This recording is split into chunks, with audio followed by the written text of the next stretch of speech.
The only people who don't want to disclose the truth are people with something to hide.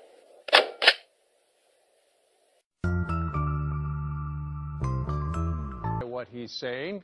Keith joins us from Boston. Good morning to you, Doctor. Good morning, Steve. How are you?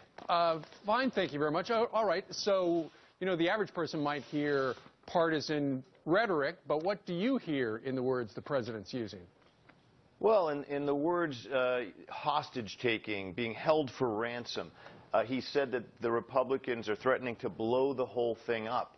There's a real victim mentality here, and it really explains the president's whole mentality and many of his policies, that if he feels victimized and believes millions and millions of us have been victimized by America, well, then that explains why he wouldn't negotiate with hostage takers and victimizers who have kidnapped him and threatened to destroy him.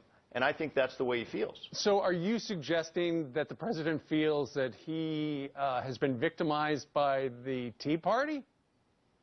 I think the president, going back to when his dad abandoned him, when his mother left him with his grandparents, when he describes his grandmother as intimating that she didn't trust men of color, that all of those things led him to feel victimized, hurt, and injured, and he has extended it to this country. So he comes to the corner office to right wrongs and to offer the mantle of victimization to as many people who will share it with him as possible. More food stamps. Don't learn to feed yourself. Don't find it within yourself to pull yourself up. Simply say, I've been victimized, hence I need more unemployment, more food stamps, more free health care. And you know why? Because those other people are bad. And that's what we've been hearing from him. Corporate America, bad victim takers.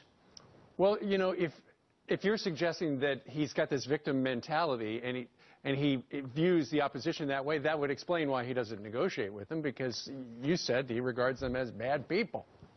You don't negotiate with people who are trying to kill you and have kidnapped you. And what's more, you go around the world, as he did after his election to the first term, and you offer this victimization mentality. You go global with it. You do an apology tour. It explains really everything about this president. It's why there would be bizarre instances, like him reaching out to a local police force to say this is wrong or that's wrong, because the victim is the one with whom he allies, not the strong parts of people. You know, the Republican Party is all about autonomy. What can you make of yourself? Don't look to others and don't assume that you're weak. Assume you're strong first. That's not the president or his party. Well, you suggested in one of your earlier answers that this goes way back to his childhood. Why would that kind of person, you know, look at this guy. He's grown up to be the leader of the free world. He's grown up to be the leader of the free world, but it's a world in which I think he believes there are people out to get you and people to be helped. So he aspires to the corner office for retribution in a certain way, to balance the scales, to redistribute the wealth, because so many millions of us, he would say, have been hurt, victimized by the system, victimized by the Constitution, which is a flawed document, he would say, that's hurt so many of us. The president sees himself as the victim in chief. He is the disempowerment president. Dr. Keith Ablow, with a point of view that a lot of people probably haven't thought about. That opinion expressed on the pages of FoxNews.com. Doctor, thank you very much for making a couch call today. Anytime. I'll show up at the White House when he needs me. All right. The only people who don't want to disclose the truth are people with something to hide.